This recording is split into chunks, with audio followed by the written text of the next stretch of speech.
Então, essa é mais ou menos a forma que eu costumo pensar treinamento. Muitas vezes os caras vêm pra mim, você vai ler meu físico e tal. Cara, eu vou ler com o maior prazer os físicos da galera ali no inbox e tal. Eu acho super importante eu dar esse incentivo. Ainda mais pra quem tá começando. O que eu tenho que melhorar? E aí você vê, cara, é tudo. Você precisa crescer inteiro, porque ainda não tem como saber o que, né? Pode ser que daqui a um tempo a gente perceba. Então, essa é uma visão muito boa. E partindo desse É, lance de que você, de intermediário para frente, que tem um ponto fraco, que vai melhorar, que tipo de estratégia que você utiliza para conseguir esse objetivo? Você aumenta volume, você aumenta a técnica de intensidade, você muda a frequência, o que que você faz? então, quando a gente olha a literatura, né, a gente vê que a literatura aponta o volume de treino como a chave motriz do processo de hipertrofia. Então, o volume, ele é o responsável pela hipertrofia muscular, né? Esse volume feito de forma progressiva e individualizada, né? A gente tem trabalhos mostrando que à medida que essa dose de volume aumenta, a resposta tende a aumentar também, desde que esse volume obedeça a uma progressão individual, né? A gente tem um trabalho clássico do Brad Schoifeld mostrando 15, 30 e 45 séries, onde progressivamente, à medida que as séries sobem, a hipertrofia aumenta. Mas a gente tem um trabalho também, que é bem clássico, um trabalho bem legal, que mostrou a diferença entre você treinar uma perna de forma não individualizada em relação ao volume versus uma perna treinada de forma individualizada para o volume de treino. Como assim? Os pesquisadores eles perguntavam para você quantas séries de quadríceps você realiza atualmente. E aí você falava 10. Eles pegavam esse volume de treino e multiplicavam por 20% a mais. Eles somavam 20%. Né? Eles multiplicavam ali por 1,2. Uhum. Então o sujeito fazia, a partir de agora, 12 séries na perna, individualizada, e eles determinaram um volume de séries padrão para todo mundo, para outra perna, de 22 séries. E aí eles Entendi. foram ver o que trazia mais resposta de hipertrofia. Se era fazer um volume genérico e alto, ou fazer um volume individualizado, que poderia ser até menor que esse volume, ou até muito maior, e ver o que seria em relação à resposta. O que é que eles acharam? Que o volume individualizado, mesmo quando menor, ou até mesmo 300% maior, ainda assim trazia mais resultados do que treinar de forma não individualizada para o volume. O que é que a gente tem de conclusão disso? É que não é quanto mais volume, melhor. É que é melhor aumentar o seu volume de treino progressivamente. Então, se o seu volume de resposta atual é 10, você vai chegar e começar a responder daqui a algum tempo melhor a 12, e depois a 14, e depois a 16. Mas, obviamente, que esse volume de treino ele precisa estar acompanhado das outras variáveis. Por quê? Porque senão, daqui a um tempo, a gente estaria treinando com 100 séries, 120 séries, 130 séries. E esse não é um caso, né? Inclusive, tem alguns trabalhos mostrando que quando esse volume ele atinge um teto, onde você não tem a capacidade de se recuperar dele, esse volume acaba virando deletério, ou seja, ele não é um volume que soma para a hipertrofia. Então, é de fato como se fosse uma medicação. Você vai tomar ali uma dose que é efetiva para você, mas não significa que tomar o dobro dessa dose vai fazer com que você melhore a sua dor de cabeça mais rápido. Pelo contrário, isso pode trazer um efeito negativo, mas que você progressivamente precisa subir nesse volume. Então é justamente o que eu faço. Eu identifico o número de séries para cada grupo muscular, primeiro de acordo com o que o sujeito já vem fazendo, por isso que eu falei que eu pergunto sempre para os atletas o que é que eles estão fazendo de treino, para que eu seja capaz de ter como ponto de partida aquele volume de treino dele. Porque, por exemplo, Miguel, se você chegar para mim e falar, velho, minha deficiência é costas, Certo. e aí eu olho o físico da pessoa e falo, caramba, realmente, falta costas. O que é que falta nas costas? Detalhe, upper back, low back, low lats, enfim, o que é que tá faltando? E aí eu analiso o treino dela, falo, caramba, esse cara faz 40 séries de costas. Pô, 40 séries semanais de costas é um volume alto. Então, o que é que eu vou pensar, provavelmente isso é um volume que está sendo desperdiçado. Ou esse cara não tem uma boa contração muscular, ou esse cara está treinando com um volume tão alto que está subestimando a intensidade. Eu preciso entender o que é que está fazendo com que esse Certo. volume alto não responda.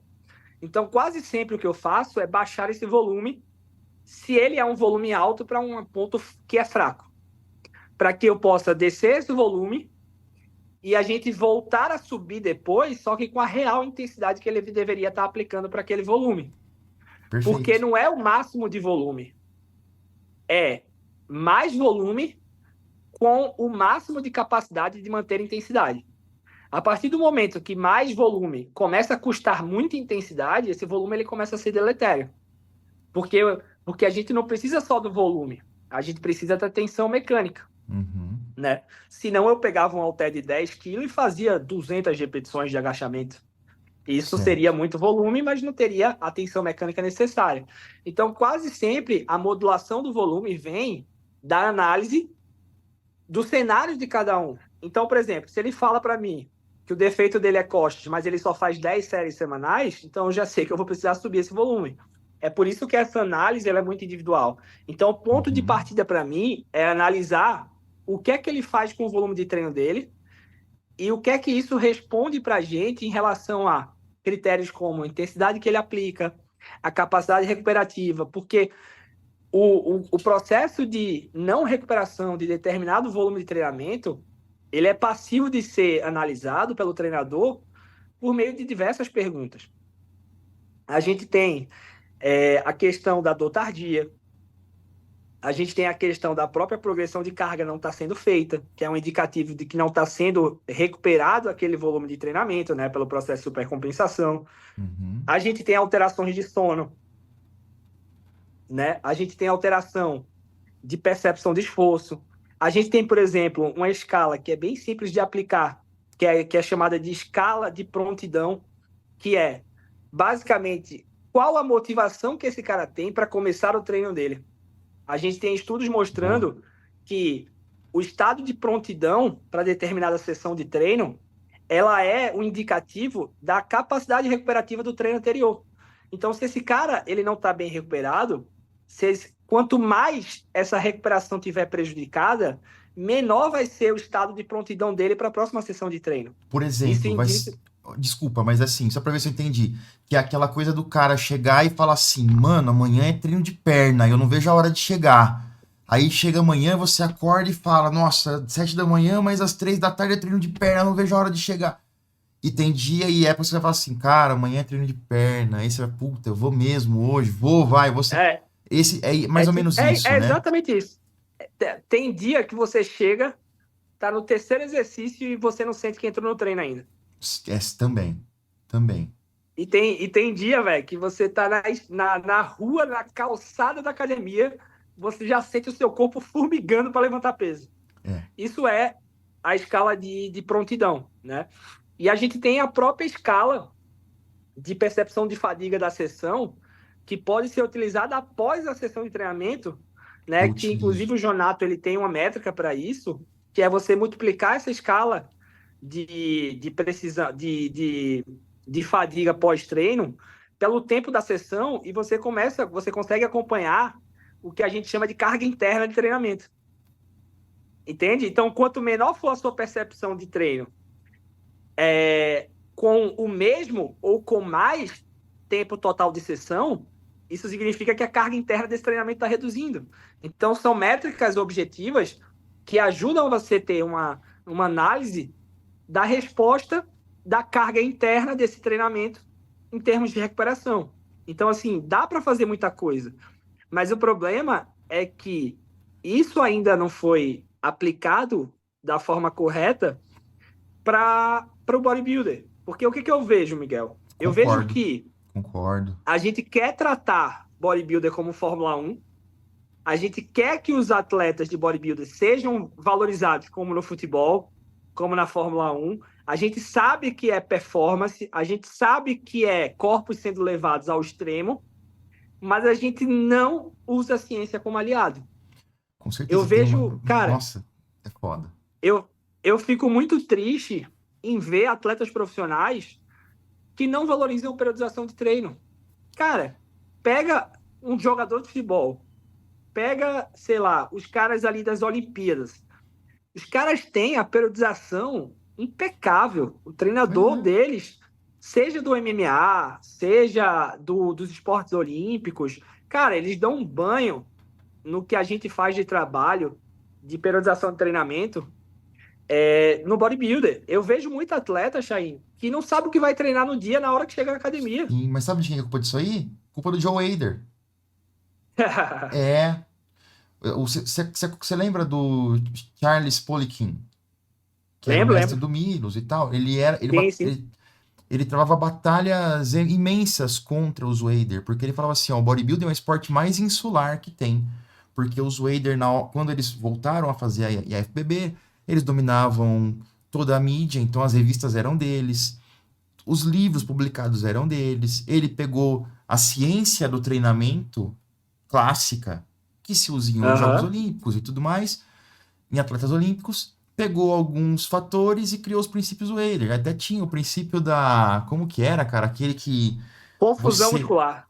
Tinha o da confusão muscular, tinha um que era do treinamento instintivo, que você fala assim: não, eu vou chegar na academia, meu instinto vai dizer o que eu preciso fazer, tal. Então isso aí ia totalmente contra a ciência. E um outro ponto que eu acho sempre que eu acompanhando o esporte há tantos anos e acompanhando a evolução do treinamento no Brasil, tá? Já sabe, há 30 anos, e no mundo, muitas das coisas do bodybuilding se fala assim, bodybuilding é uma arte e o treinamento é uma arte. Então, muitos dos caras, nossa, agora você vai fazer menos hoje, porque eu tô sentindo que você vai fazer menos, você precisa.